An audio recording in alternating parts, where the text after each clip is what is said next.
Today, I want to ask you a question, a difficult one. Imagine you die today, not tomorrow, not next year, today. Would you want the person you love, say your husband, your wife, your soulmate, to spend the rest of their life alone? Welcome back to the Nova Frequency, a podcast where we get to think deeper and listen differently. This is not a podcast about teaching you what to think. It is a space for conversations that go beyond the surface. Conversations people are often too afraid to have or too comfortable to question. My name is Nova. Across Nigeria and in many parts of Africa, something interesting happens whenever a spouse dies. If a man loses his wife, people gather around him. They console him. Then almost immediately, another conversation begins.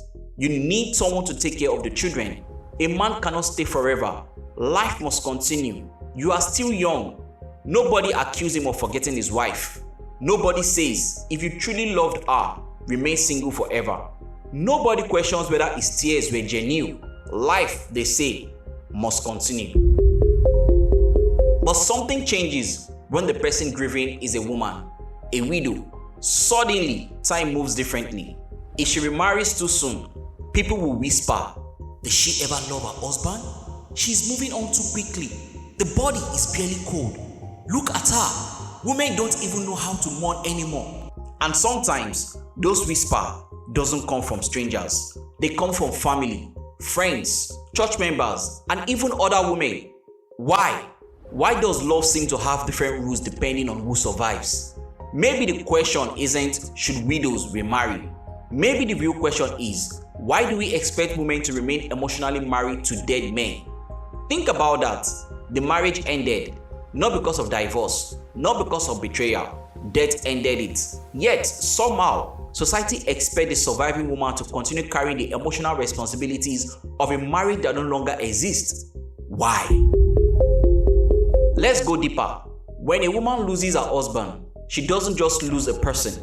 She may lose financial security, companionship, identity, protection, routine, dreams they build together. Sometimes even a place in the family. Some widows are thrown out of their homes. Some are dragged into inheritance battles. Some are accused of causing their husband's death. Others are forced into degrading cultural rituals to prove they are innocent. Imagine surviving the worst day of your life, only to discover grief wasn't the hardest part. People were. Yet, surviving all that, society still wants to decide whether she deserves another chance at happiness. Who gave us that authority? I have heard people say, if she truly loved her husband, she wouldn't remarry. Really? Let's think about that. If love is genuine, does it end because another chapter begins? Or can both coexist? Can someone miss their late husband every single day and still laugh again? Can they still fall in love again?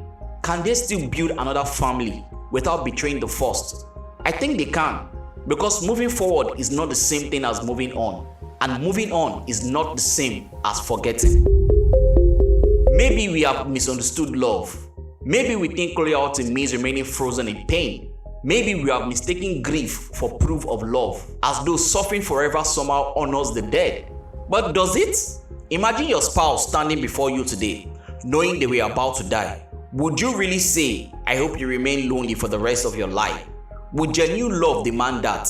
Or would genuine love whisper, when I'm gone, live, smile, heal, love again if your heart allows it?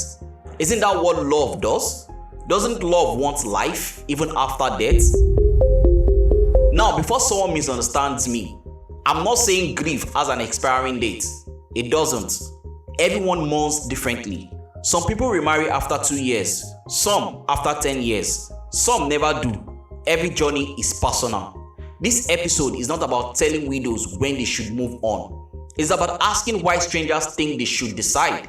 And perhaps this conversation is not about widows, it is about ownership. Somewhere along the way, we have confused love with possession, as though marriage gives us the permanent ownership over another person's future. But marriage is a partnership, not a prison sentence. Death ends many things. Should it also end the survivor's right to experience love again? So let me ask you one final question. If you truly love someone, Would you want your death to become the reason they stop living? Or would you want your love to become the reason they find the courage to live again? Maybe love does not die when someone dies. Maybe love changes from. It becomes memory, gratitude, lessons, children, stories, strength, and sometimes, if we are lucky, it becomes the courage to open our hearts again. Not because we have forgotten, but because we have healed. Why must love die twice? This has been the Nova Frequency. Remember, think deeper and listen differently.